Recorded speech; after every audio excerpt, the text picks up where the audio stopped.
အမျိုးသမီးဇက်ပို့စုကိုဖွင့်ဖောက်ကျင်ညာတော့မှာဖြစ်ပါတယ်ခင်ဗျာ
2025 ခုနှစ်အတွက်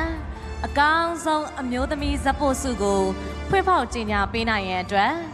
အကယ်ဒမီထက်ထက်မိုးကိုလေးစားစွာဖိတ်ခေါ်အပ်ပါတယ်ရှင်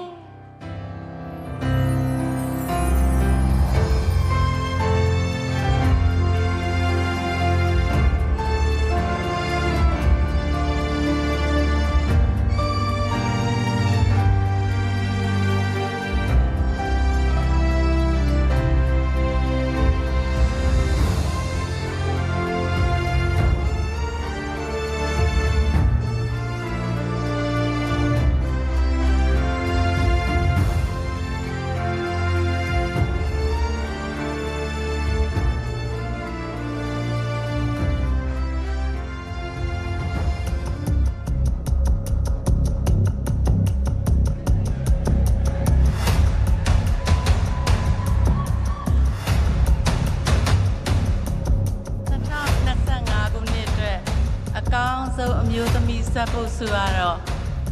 ခိုင်နှင်းဝေဖြစ်ပါရှင်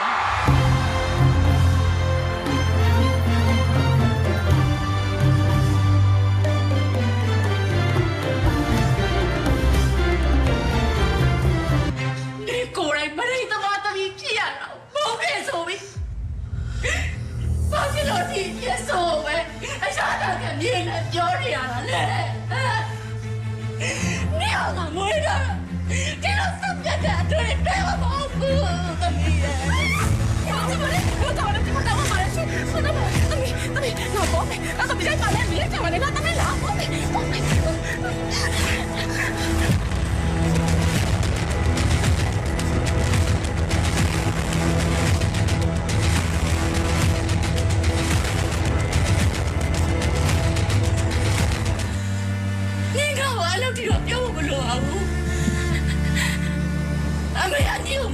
အမေပါသမီးရဲ့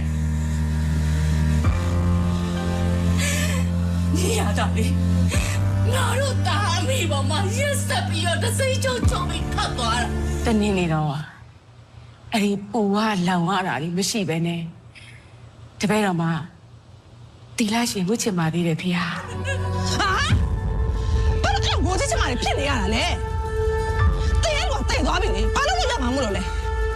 အခုချိန်ကြီးစိတ်ထုတ်ခိုင်းလိုက်ပေးနေကြတော့မယ်မကန်ထွက်ဆိုပါကောင်မကန်ထွက်ဆိုပါကကျန်းစူးပါစေသား ကျန်းစုပါစေသားတရလိုမက်လီလီနဲ့ဘလို့ပတ်သက်မှုရှိလဲဆိုတာအရင်ဆုံးပြောပြပါ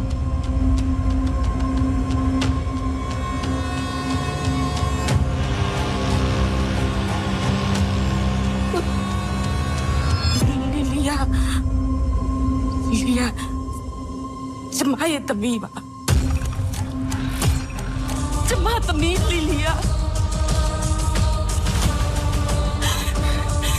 လီဆယ်ပြီးတော့အမှုဖွင့်တာပါရှင်ဘာဖြစ်လို့အဲ့လိုမိုးဘူးအောင်ဆိုးပြနေရတာလဲအကျမဖြစ်သွားမှာပါလီလီရဲ့ဖြစ်ပြီးသား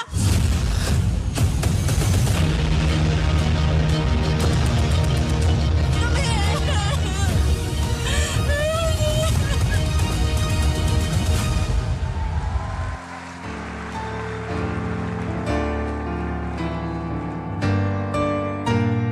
2025ခုနှစ်အတွက်အကောင်းဆုံးအမျိုးသမီးဇက်ဖို့ဆုရှင်အားထူးချွန်ဆုချီးမြှင့်ပေးနိုင်ပါရန်အကယ်ဒမီစိုးမြတ်သူစားအားလေးစားစွာဖိတ်ခေါ်အပ်ပါတယ်ခင်ဗျာ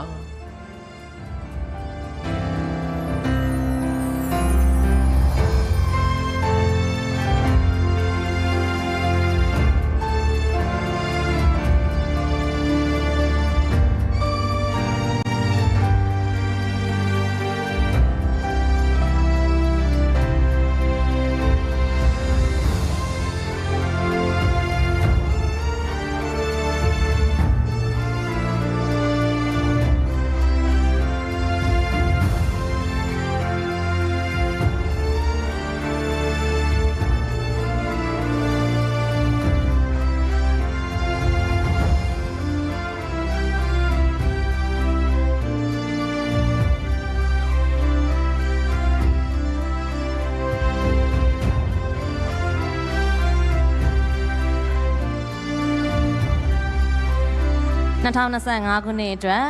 အကောင်းဆုံးအမျိုးသမီးဇက်ဖို့ဆုရှင်ခိုင်နှင်းဝေရှင်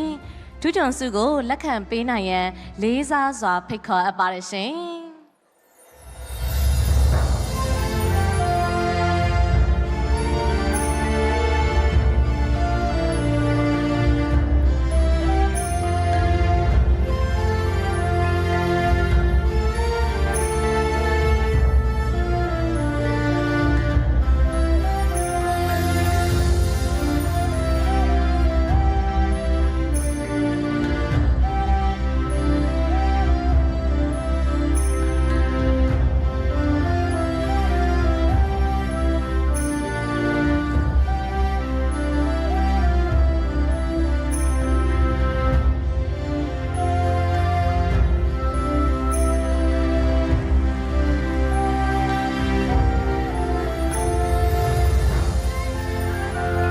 အခုလို2025ခုနှစ်အတွက်အကောင်းဆုံးအမျိုးသမီးဇက်ဖို့ဆုရှင်အားထူးချွန်ဆုချီးမြှင့်ပေးပါသောအကယ်ဒမီစိုးမြတ်သူစားအားကျေးဇူးထူးပင်တင်ရှိပါတယ်ခင်ဗျာ2025ခုနှစ်အတွက်အကောင်းဆုံးအမျိုးသမီးဇက်ဖို့ဆုရှင်အကယ်ဒမီခိုင်နှင်းဝေကကျေးဇူးတင်စကားပြောကြားရန်ဖြစ်ပါတယ်ရှင် အားလုံးပဲမင်္ဂလာပါရှင်ကြောင်းလာတဲ့နိုင်ငံတော်ကြီးကဲများနဲ့ဆိုရဖွဲ့ဝင်များပြန်ကြားရေးဝန်ကြီးဌာနမှပြည်ထောင်စုဝန်ကြီးဦးမမောင်နဲ့လူကြီးမင်းများရုပ်ရှင်အစည်းအရုံးမှနာယကများနဲ့ရုပ်ရှင်အစည်းအရုံးဥက္ကဋ္ဌရုပ်ရှင်အစည်းအရုံးမှအမှုဆောင်အဖွဲ့ဝင်များအကယ်ဒမီအကဲဖြတ်ပေးပါတော့အကယ်ဒမီအကဲဖြတ်အဖွဲ့ဝင်လူကြီးမင်းများနဲ့ရုပ်ရှင်လောကသူလောကသားများအားလုံးဒီနေ့ကနေမင်္ဂလာပါလို့နှုတ်ခွန်းဆက်တာပါတယ်ရှင်ဥစွာပထမကျမဒီစင်မောတက်လို့ရအောင်ကျမကိုလူလောကကြီးတဲ့ကိုစင်ဂမန်တယောက်နေနဲ့မိခင်တယောက်ထဲနေနဲ့ကျမကိုမွေးထုတ်ပေးခဲ့တဲ့ကျမရဲ့အမေတော့ချိုချိုမအမေ TV ကနေကြည့်နေတာအမေကိုဒီနေ့ကနေပြီးတော့သမီးကြောက်ပါတယ်မေဒုတိယအနေနဲ့ကျမရဲ့ကျွေးမိဘတွေဖြစ်ကြတဲ့ကျမရဲ့ကြီးတော်ကြီးအကယ်ဒမီဒေါ်မြင့်မြင့်ခိုင်နဲ့ကွယ်လွန်သွားပြီဖြစ်တော့ကျမရဲ့ဦးလေးဖေကြီးကိုဒီနေ့ကနေပြီးတော့ကြောက်ပါတယ်ပြီးတော့ကျမရုပ်ရှင်လောကတွေကိုပထမအဆုံးဝင်တဲ့အချိန်မှာခေါင်းဆောင်မင်းသမီးအဖြစ်စံရည်ဆိုတဲ့ရုပ်ရှင်ဇာတ်ကားကြီးမှာတင်ရိုက်ပေးခဲ့တဲ့ဒါရိုက်တာအကယ်ဒမီလေးလေးဦးကြည်ဆိုထုံးသမီးဒီနေ့ကနေပြီးတော့ဂါရဝပြုကြော့ပါတယ်သမီးကိုအခုကျမဒီနေရာမှာရပ်နိုင်မှုအတွက်မောက်မီဗျာဆိုတဲ့ရုပ်ရှင်ဇာတ်ကားကြီးကိုရိုက်ကူးဖို့အတွက်တော်များညိုဖြစ်ခွင့်ပေးခဲ့တဲ့ဟိုးရင်ဗီဒီယိုဇာတ်ကားကလေးတွေကအမြဲတမ်းတန်ဖိုးထားအလေးထားဆက်ဆံပေးတဲ့အောင်တီရီရုပ်ရှင်ထုတ်လုပ်ရေးမှာဒေါက်တာကျော်ကျော်ဦးကိုအောင်ကိုဦးနဲ့ အောင်တင်ရုပ်ရှင်ထုတ်လုပ်ရေးကိုတကယ်ကိုကျေးဇူးအများကြီးတင်ပါတယ်ပြီးတော့ဒီမောင်မီပြားကိုတကယ်ကိုတော်များညိုဖြစ်အောင်ဘေးကနေစုတက်လက်6တက်လက်နဲ့ရိုက်ပေးခဲ့တဲ့ဒါရိုက်တာမဲမင်းပုံညီမလေးရှင်ထဲကနေလှိုက်လိုက်လဲလဲနဲ့ကျေးဇူးအများကြီးတင်ပါတယ်မင်းသမီးစလုပ်တဲ့အချိန်ကနေစပြီးတော့အခုချိန်ထိဘေးကနေအကြံဉာဏ်တွေပေးပြီးတော့မှအကောင်းတွေအစိုးတွေနဲ့တွန်တင်ဆုံးမပေးခဲ့တဲ့ကျမရဲ့အကိုကြီးဖရာဖြစ်တဲ့အကယ်ဒမီကိုခန့်စီသူကိုဒီနေရာနေပြီးတော့ကြောလိုက်ပါတယ်ရှင်ကျမဒီရုပ်ထုလေးဒီအကယ်ဒမီရွှေစင်ရုပ်ထုကိုရခဲ့တဲ့အတွက်ကျမမှာကလေးပေါင်း140ကျော်ရှိပါတယ်ကလေးလေးတွေသူ့အမေရုပ်ရှင်မင်းသမီးဆိုတာသိလိုက်တဲ့အချိန်မှာကျမဒီရုပ်ထုလေးယူထားတယ်လို့ကြွားလို့ရတဲ့အတွက်ကျမအယမ်းဝမ်းသာမိပါတယ်ရှင်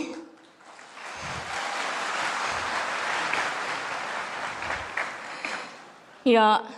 နောက်ဆုံးအနေနဲ့ကျမဘဝမှာကျမတွေ့ခဲ့ရတဲ့သူတွေမှာကျမဘဝမှာအတ္တတွေကြီးငွေရေးကြေးရာစမမှန်မကန်စိတ်ရင်းမမှန်ခဲ့တဲ့လူတွေအများကြီးနဲ့ကျမကြုံတွေ့ခဲ့ရပါတယ်ဒါပေမဲ့အခုချိန်မှာကျမဘေးနားမှာမမရက်ပြီးစိတ်ရင်းစေတနာအမှန်နဲ့ကျမပေါ်မှာမေတ္တာစေတနာရင်းနဲ့ဘေးနားမှာစကောင်းသူဆိုးဘက်ရှိနေပြီးတဲ့ဇင်မြအောင်လည်းဒီကနေကျေးဇူးအများကြီးတင်ပါတယ်ကျမကိုချစ်ပေးတဲ့ချစ်တဲ့ပိဋကခိုင်နှင်းဝေဆိုပြီးတော့ကျမကိုအခုလိုမျိုးနေရာလေးပေးနေတဲ့ချစ်တဲ့ပိဋကကြီးအားလုံးနဲ့ဒီနေရာလေးလေးလေးစားစားနဲ့ဂါဝရပြုပြီးနှုတ်ခွန်းဆက်တာပါတယ်ရှင်